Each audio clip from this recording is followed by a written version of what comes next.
Hi everyone, this is week 4 where we're continuing to discuss documentation. Today we'll be discussing types of documentation. This is a rather short PowerPoint that we will be covering, so just bear with me and hopefully we'll get through it, and there is some information at the end about next week and your assignments. So the reading that you are to have done for this week is the same as the reading that you were to have done for last week, and it's also the same, at least the chapter is the same for the reading that you were to have done for that you need to do for next week. There's a few extra things next week as well, so hopefully you're ahead of the game with regards to your reading. There's a couple of different kinds of documentation. There's narrative, progress, or nurse's notes, which we more or less discussed last week. For example, the DAR method or SOAPy, incident reports, and there's the Cardex, as well as flow sheets, standardized care plans, and electronic documentation. Narrative notes, as we discussed, where you record things in a chronological order as to what happened. These are most often used when you are charting certain things like incidences or something unusual, or in the ER you would use these a lot for just general assessment of a patient. So they tell a story about what happened and what was done, and you need to avoid repetition. This is an example of a narrative note. You can see they have the date and the times clearly stated, and this nurse is starting with received client that changes shift, the client is sleeping. And then you write, as we spoke about last week, your name and your designation. In this case, you are PNS1. Client incontinent of a large amount of urine, states unable to get to washroom in time, denies any dysuria, AM care completed, client able to wash own face and hands. Client required some assistance with dressing, able to walk to dining room with assistance of a rollator and nurse. So this is quite detailed, considering that, let's say in the long-term care setting, this would be quite a routine event. Even in the hospital setting, an incontinent client would be quite routine occurrence, and you wouldn't necessarily write a narrative progress note about that. You would more like go on there charting and chart under toileting, which is primarily tick boxes that they were incontinent and that you changed their brief, which is a lot more efficient, because even in long-term care or in the hospital setting, you have quite a few patients and residents to care for, and you don't have the time necessarily to write this much information about a patient, about something as routine as incontinence. So don't get overly concerned about providing this much information in your charting so much as unless there's a certain incident that occurs that's unusual from the normal. 12:30, client found on floor besides bed, states tripped over slipper. Upon inspection, noted slight swelling on lateral aspect of left ankle, and you can see they've written right ankle first, but they've crossed it out with just one single line that still makes it clearly legible underneath, which is the correct thing to do. Range of motion normal. Upon light palpation, client expressed slight tenderness, but denies any pain. Ankle elevated and ice applied for 10 minutes with good effect. No other noted injuries at this time. Dr. Gray notified at 12:20. Order for x-ray received and processed. Message left for client's wife. Phone re-falls. So this is more appropriate for a narrative note because you're noticing that something unusual happened to this client. In this case, they fell. And then you perform, usually in such an instance, you'd perform a physical assessment. You would also need to complete an incident report, which we will be talking about. And you would indicate that you contacted the doctor and the family about the incident. 11:30, client resting with left foot elevated on bed, states it's really starting to hurt now. Noted increased edema of ankle and bruising at lateral aspect of ankle. Tender to touch and move. Ice reapplied times 10 minutes with some relief identified by client. So you're continuing to chart how the client is doing, and you may end up, for example, sending the client to emerge based on how their symptoms change, but you at least have a paper trail to say what happened, what you did, and why you did it. So that would be your narrative note. And you can see on each occasion the nurse has written her name and her credentials. And in general, if you are handwriting notes, first of all, you want to make sure they're legible, and second of all, at the last line of the note, you would put a line all the way across to the end of the note and then write your name in the last section and the last part of that line, and that is to ensure that nobody adds to your note who isn't supposed to. Incident reports, so you'll be doing a fair amount of these over the course of your career for things like falls or medication errors. There is some people get concerned about them because, oh, I made a mistake, the patient fell, I gave 650 milligrams of Tylenol, 325. But really, they're just more of a way to track safety issues in long-term care and in hospital settings, in any setting really, so that the management can determine ways to reduce problems that cause unsafe conditions. So, for example, I had a friend who recently completed her RPN education, and she found a med error at her long-term care placement where she was doing her consolidation, and they actually swept it under the table and didn't do an incident report, and she was quite concerned about what the CNO would think about that. The CNO really does not care about incident reports with regards to falls or medication errors, unless, of course, they had a catastrophic effect on the patient, such as giving a dose of medication high enough to severely impact a person, or there is some kind of safety issue with regards to abuse to the client, then they would be interested. But for the most part, it's just for the facility's tracking so they can try and improve measures to make things more safe. And it's not necessarily, or it shouldn't be, it isn't some kind of it shouldn't penalize you as a nurse. It's meant to, again, track and improve, as opposed to saying, you made a mistake, you're fired. That is to say, as long as you don't make mistakes every day and they're blatantly obvious mistakes, but, everyone makes a mistake once in a while. We're all human. And there's bound to be things that you're going to run into, whether a patient falls or whether the wrong medication was given. It's just human to make errors. So anyway, going back to incident reports, it's the nurse's ethical and legal responsibility to report health agency accidents, losses, or unusual occurrences. The institution looks for trends and then looks at how to decrease risks of the incident. So again, this is more for the institution to benefit from. Let's say, for example, one issue with safety is that there is an increased risk of fall among patients that change of shift, and that's because all the nurses are talking to each other and getting report. Half of them want to go home and the other half of them want to get started, and the call bells are answered less, or it takes a lot longer during that time. So changes have been made over time in nursing to help reduce that, because that's noted to be an incident that requires attention. Each incident has their own form to complete, so there's a form on the next page that's actually quite vague, I would say. A lot of the forms that, first of all, the form that we use where I work or used to use was two-sided, and it was on legal paper and lots of text boxes, and it was a Scantron sheet, but you also had an opportunity to write about what happened.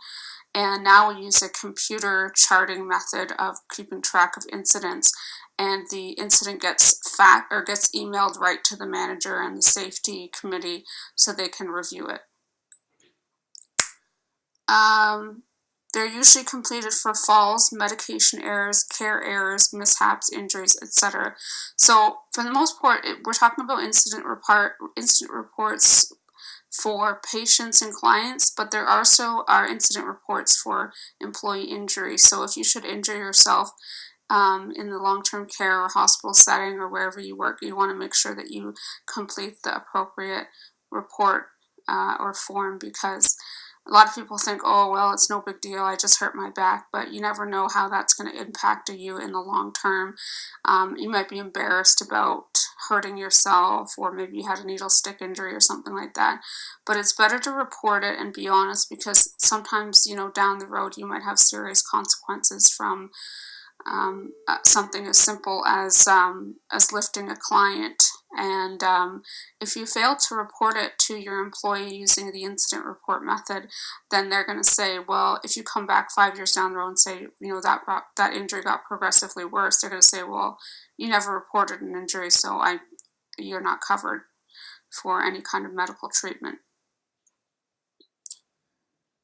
So you're responsible for understanding when an incident form is to be completed and who to notify. So for the most part, you're looking at notifying the family of the patient, the physician, and the manager or supervisor, and there's some examples in your course pack. So this is kind of a vague incident report. I'm sorry it doesn't show up very well on your screen. So you provide the information of the patient's name, the date, the time, and you're going to go into detail about what happened. Let's say you heard somebody scream and you went into the room and found the patient on the floor, so you would write that. And then you would write about what subsequently occurred. Patient was used a Hoyer lift to return patient to bed, patient physical examination performed, no injuries noted, or whatever you did note. And then there'll be a spot on the form for you to say what the injuries were, what the treatments were, what the diagnostic tests are, so on and so forth. And in addition to the incident report, you would also write a note on the client's chart. So depending on the charting system, you're going to write some kind of a narrative note about the incident, as well as contacting the physician and the family. So it becomes quite an extensive undertaking when you do have an incident report, depending on what it is. Cardex is used at some facilities. To be honest, I haven't seen it since I was a nursing student at RVH, and I've never seen another place use one. It's a tool to be used to collect admission history and current health therapies. So it's just a quick checklist, and they can list the patient's ambulatory status. Are they one-person assist, two-person assist, Hoyer? Do they use a walker, a wheelchair? What are their illnesses? What do they have? Dentures, hearing aids, other essential things that you need to know that are available at a quick glance without having to dig into the patient's chart. So it can be quite helpful in that sense. It is updated on each shift, so that would be more in the case of a hospital setting, because in long-term care, unless there's been some kind of a change, you're probably not going to note much of a change in the client from day to day. And it's considered a sort of a cheat sheet because it's got your summary of each patient and the most essential things you need to know about them. Other types of documentation include flow sheets. These allow nurses to quickly enter assessment data about the clients. They include activities of daily living, continence, and wound care. So these are more of your check sheets where you would just, copy, like put a check mark in patient's brief changed and that sort of thing. And there are also some examples in your course pack. There's also care plans and clinical pathways, which are based on the institution's standard of nursing practice. They are pre-printed and established guidelines, but they should be client-focused and meet the client's needs. So care plans you'll find in most hospital and long-term care settings, and again, it's sort of like a Cardex where you find some information about the client and their medical history and their preferences. So this you're also going to find in your weekly learning some information about abbreviations, there's also another form in your course pack about appropriate abbreviations to use in hospital and long-term care settings, because you can run into incidences where abbreviations are unclear, or they're used so infrequently that they're not widely known, or they can be confusing, like an O mistaken for a Q. You also have to put into account the fact that doctors and even nurses' writings can be, their legibility can be questionable sometimes, so that may make an order unclear. So with certain abbreviations, and I would check over your list, make sure you're writing the whole word or using the appropriate abbreviation, as opposed to potentially having an error if an unusual abbreviation is used. So that's really it for the PowerPoint focusing on documentation this week. It's relatively short, so hopefully this will be a bit of a lighter week for you.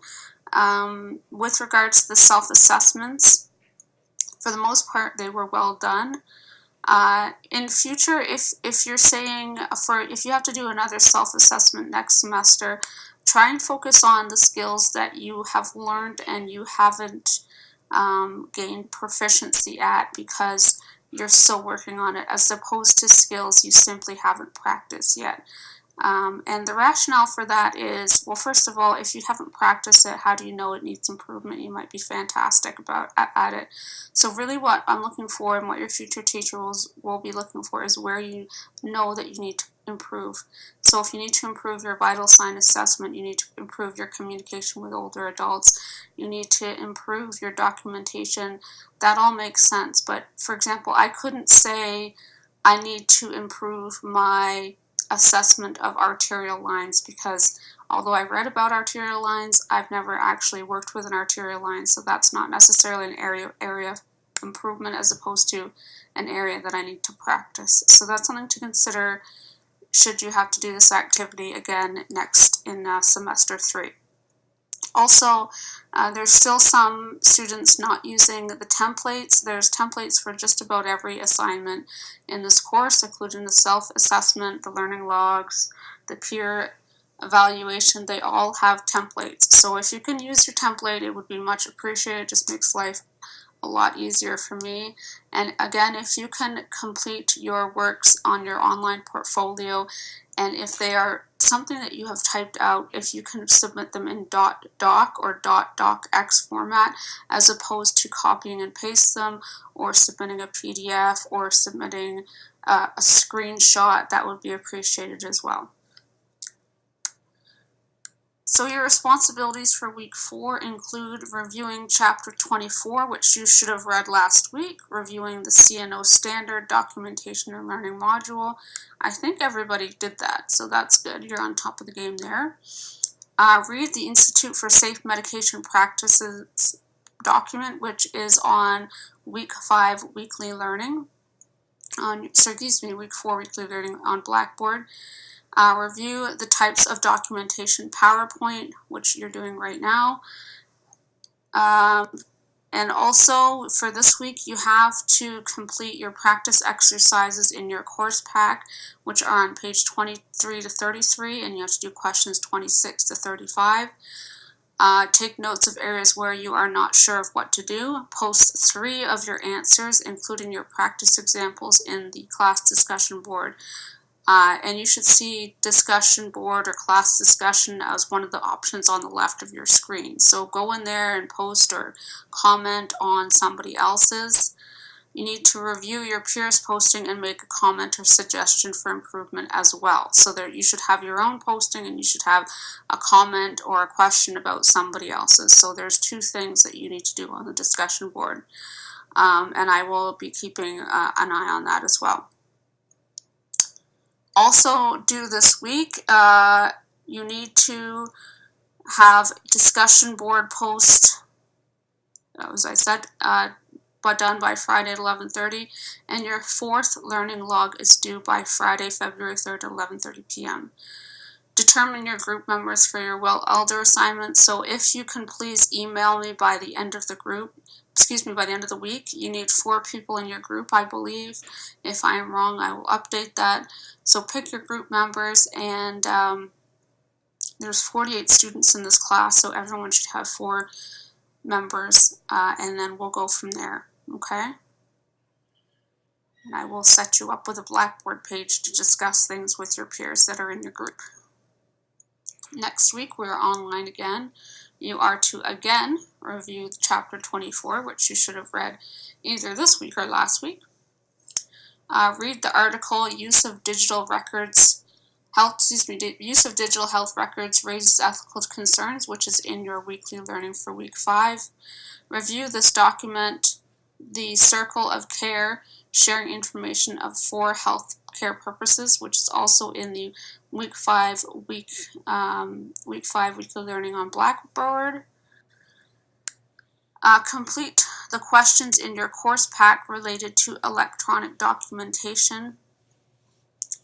Watch the, I think it's Point Click Care video, and you need to have your Learning Log 5 written and submitted by Friday of that week at 11:30. Peer feedback is also due week 5. There is a template. Please use the template. It's in your course pack. These are the steps. This is right from your course pack, and I just copied and pasted here because I find that not everyone is following the instructions in the course pack. Review the steps to completing a peer feedback in your Practical Nursing Professional Manual, which is also located on About Course on Blackboard. Look at the example of a completed peer feedback form. Complete the peer feedback form for a peer in your class and have the classmate do the same for you. Provide constructive feedback. So information specific, issue focused, and based on observation. So really, this should be someone from your clinical group, and it's aimed at assisting your peer in professional growth. You're not aiming just to flatter them or making them feel good about themselves, or giving them information with the aim of improving their practice. And then you will submit the template with your information on it as a .doc or a .docx in your online portfolio. And then I had a couple questions about people saying they can't get onto each week's learning. So each week you will notice there is a button or a tab that says Mark Reviewed, and you can see it here on the bottom left here. So if you click Mark Review, that opens up the information for the following week. There is one marked review on every week. So press that and it'll open up the next week. That is a way for you to say, yes, I've read everything, I've met my obligations, I've completed the assignments, and now I'm moving on to the following week. I'm having some issues with late assignments, so I'm implementing a new policy as of now. So assignments should be submitted by 11:30 p.m. each week being Friday.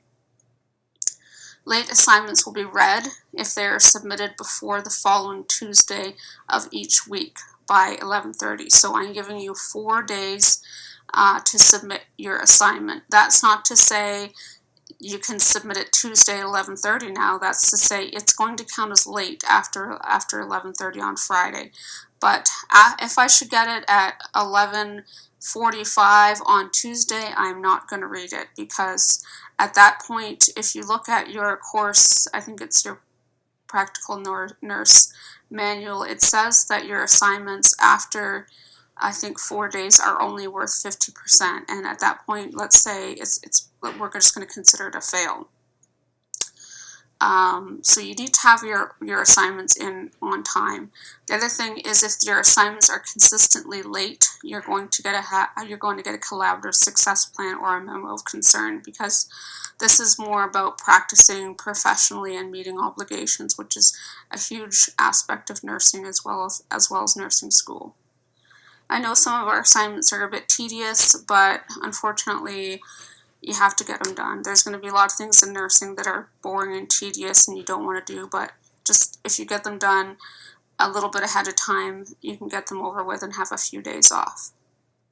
And just so you know, every time you submit something, this is a copy of a document that I keep. It's an Excel document with everyone's name on it, and I keep a note of who submitted what. If it was late, you get an L. If you're missing something, you get a blank, and so on and so forth. So I am keeping track of who is submitting what and what's coming in late. So keep that in mind if you have things that you haven't submitted at all, or things that you're submitting late. That it's not that I'm I'm just letting you pass by. I'm probably going to get to a point relatively soon, if you're consistently handing in things late, that I'm going to have to write a collaborative success plan with you. Okay, and I think that's it for this week. I hope you have a great week. If you have any concerns or questions, you can contact me by email or phone or on the discussion board. And otherwise, have a good week.